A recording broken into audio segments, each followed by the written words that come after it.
সোনার সংসারে সব বন্ধুদের স্বাগত।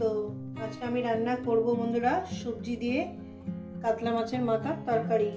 বন্ধুরা সবজি এখানে নিয়ে নিয়েছি ফুলকপি, আর দিয়েছি বিন কড়াই, আলু, ধনেপাতা, কাঁচা লঙ্কা, মটরশুঁটি,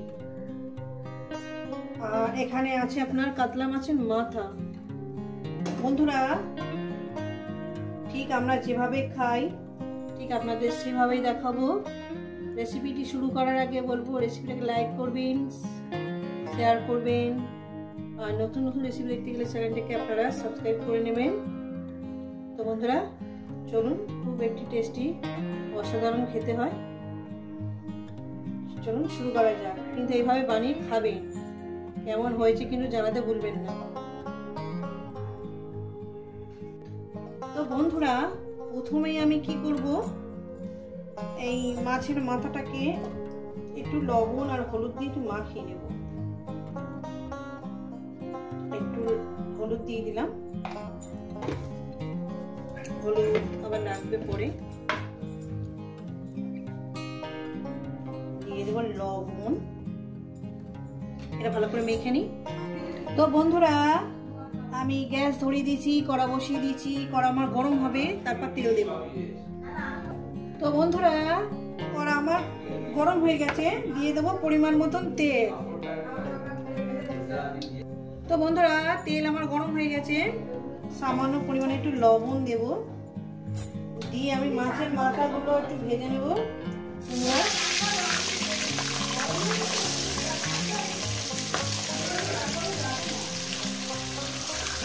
দিয়ে দিলাম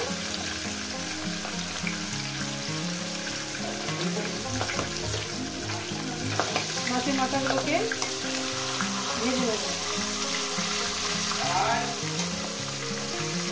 তো বন্ধুরা মাছের মাথা ভাজা হয়ে গেছে আমার, আমি এটা তুলে নেব।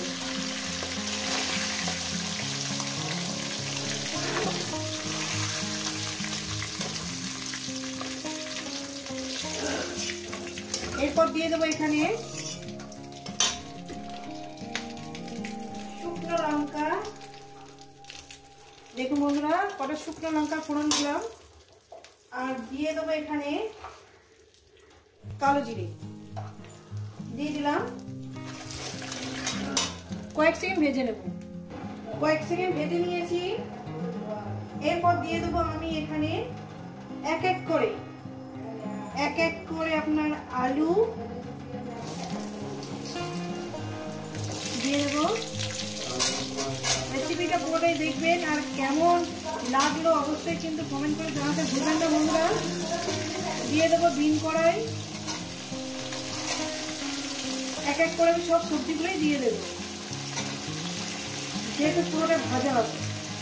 দিয়ে দেবো ফুলকপি, দিয়ে দিলাম।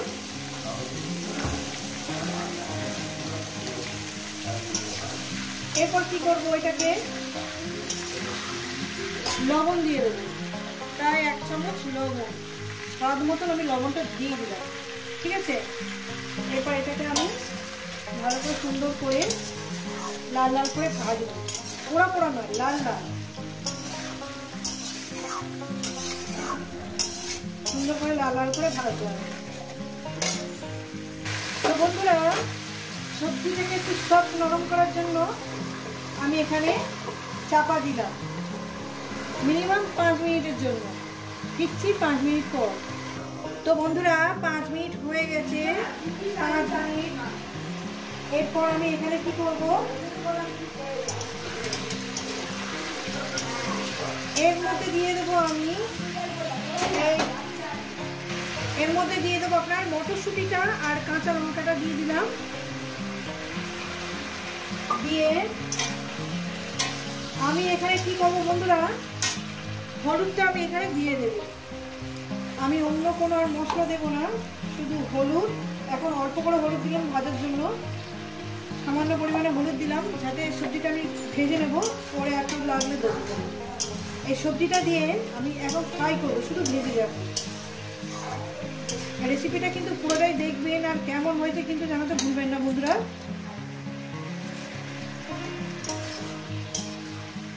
আমি কিন্তু এখানে কোনো জল ব্যবহার করব না। এই সবজির মধ্যে যেটুকুনি জল মানে বেরোবে সেইটুকুনি আমি দিয়ে দেবো, এই ওর মধ্যেই হবে আর কি। ফের আমি চাপা দেব তারও 5 মিনিটের জন্য। তো বন্ধুরা আমি এটা খুলে দেখবো 5 মিনিট হয়ে গেছে। 5 মিনিট হয়ে গেছে বন্ধুরা। এরপর আমি কি করব, এখানে যেহেতু আমার হলুদ অনেকটাই দেওয়া আছে, আর সামান্য পরিমাণে আমি হলুদ দেবো, সামান্য পরিমাণে দিয়ে দিলাম।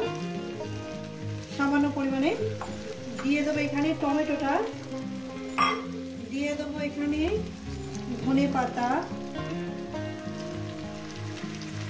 দিয়ে দিলাম।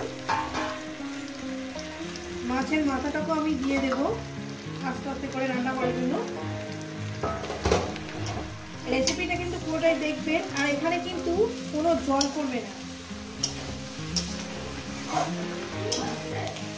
আর এখানে আমি দিয়ে দেবো একটু আদা চেঁচে, দিয়ে দেবো একটু আদা চেঁচে, মিনিমাম 1/2 চামচ হবে, সেভাবেই দিতে হবে আদাটা কষে। আমি এখানে শুধু শুকনো লঙ্কা, কালো জিরে আর হলুদ আর একটু আদা চেঁচে দিলাম।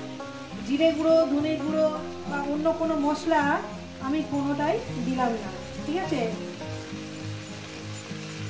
দিয়ে দেবো প্রায় 1/2 চামচের মতন আদা চেঁচে দিয়ে দিলাম। এবার এখানে কি করব, আমি চাপা দেবো আর রান্না করব। আর এখানে কোনো জল আমি দেবো না, জল পড়লে খেতে বাজে হয়ে যাবে। জল আপনারা দেবেন না, গ্যাসটাকে লোতে করে দেবেন। আর ঘেমে যেটুকুনি জল পড়বে সেইটুকুনির মধ্যে রান্নাটা আপনাদের করতে হবে। তো বন্ধুরা এখানে আমি গ্যাসটাকে লো করে দিয়ে আর এখানে চাপা দেব। গ্যাসটাকে আমি লোতে করে দিলাম। তো বন্ধুরা দেখছেন,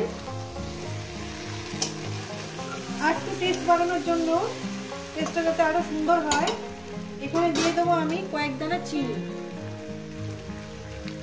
কয়েকটা দানা চিনি দিয়ে দিলাম। চচ্চড়ি আমার সবকিছু সবজি সিদ্ধ হয়ে এসছে।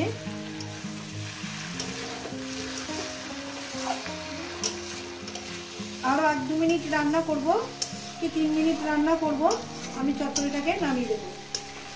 আমার হয়ে এসছে। কিন্তু এই চচ্চড়ি আপনাদের কেমন লাগলো অবশ্যই কিন্তু কমেন্ট করে জানাতে ভুলবেন না। আমি কিন্তু এখানে কোনো জল আমি ব্যবহার করলাম না। এখানে আরো 2-3 মিনিটের জন্য আমি চাপা দিলাম। তো বন্ধুরা খুলে দেখবো, চচ্চড়ি আমার রেডি। এবার এটা নামিয়ে দেব, এটা আমি নামিয়ে দেব। চলুন নামিয়ে দেখাই। তো বন্ধুরা দেখুন রেসিপিটা আপনাদের কেমন লাগলো অবশ্যই কিন্তু কমেন্ট করে জানাবেন। রেসিপিটাকে লাইক করবেন, শেয়ার করবেন, আর নতুন নতুন রেসিপি দেখতে গেলে চ্যানেলটিকে আপনারা সাবস্ক্রাইব করে নেবেন। তো বন্ধুরা আবার নতুন কোনো রেসিপির সঙ্গে দেখা হচ্ছে। সবাই সুস্থ থাকবেন, ভালো থাকবেন, আর আবার নতুন ভিডিও দেখবেন।